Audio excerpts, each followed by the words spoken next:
A puppet show whose leaders are in the pockets of a bunch of demonic monsters. It's a bit on the nose. I started this thinking that it was going to be about the themes of the 2019 Netflix series Dark Crystal: Age of Resistance. But a couple episodes into it, and I'm just not really feeling a full rewatch. Not that the show is bad on its own merits, aside from the title, it was a bit cringy even then. In fact, there's some really good stuff in there, but it isn't the Dark Crystal, in large part because it got the Skeksis fundamentally wrong.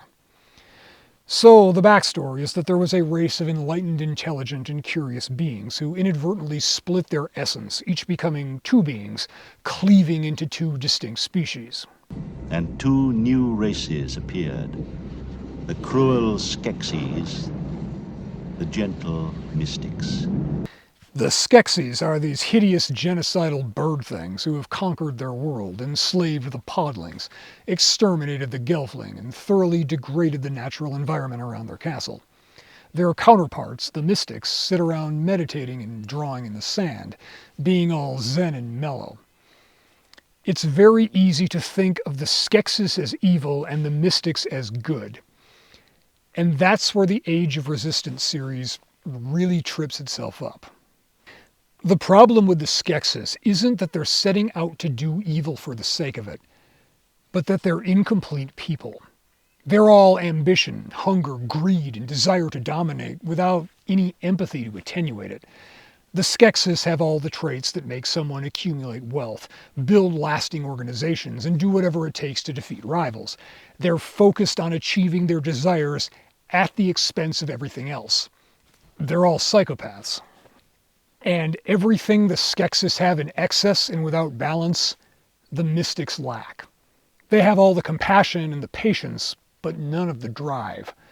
They just sit in their little grotto until it's time to hike over to the castle to try and reintegrate. Spoiler, they do at the end, and the resultant luminous beings are framed as almost angelic and a sign of the world healing. Not because they destroyed the Skeksis, but because they integrated what the Skeksis are back into themselves. And, at least for me, that's part of why the Dark Crystal film has always resonated, even when I was too young to understand why. When you think about it this way, there's something kind of sad about the Skeksis. These beings consumed by their own ambition, clawing their way to power, and it never satisfies them. They always want more, and instead they're seeing their empire slipping away, and they can't hold on to it. They chased immortality, and now they've been reduced to a little circle watching themselves slowly die out one at a time. I mean, don't get me wrong, I'd be happy to let them die, and even willing to help the process along a little. But that sense of powerlessness in the face of loss, of seeing old friends die around you, it hits a lot harder when you get a few more decades behind you. Don't even get me started on the never-ending story. The Netflix series has some great elements to it. It delves deep into the corruption of the privileged ruling class amongst the Gelfling, the manipulation of narratives to control the masses. This is what I do. I plant stories in ground, which grow into truth. But it's a story running on a different set of assumptions from the original film, only one of which is muddling the Skeksis. It treats them as purely evil, as opposed to self-serving. I humbly beg of you to release the Stonewood, so they may continue to serve Skeksis as all Gelfling do. No. It can't quite acknowledge that they represent an aspect of ourselves that is necessary. It shies away from that. It gives us a Skeksis that isn't really Skeksis. I am a fun Skeksis! And it's, at least in part, a reflection of how much has changed in the intervening decades. Culturally and politically, America was a much saner place in 1982 than in 2019. More room for nuance, for considered and respectful disagreement, for opponents who aren't enemies.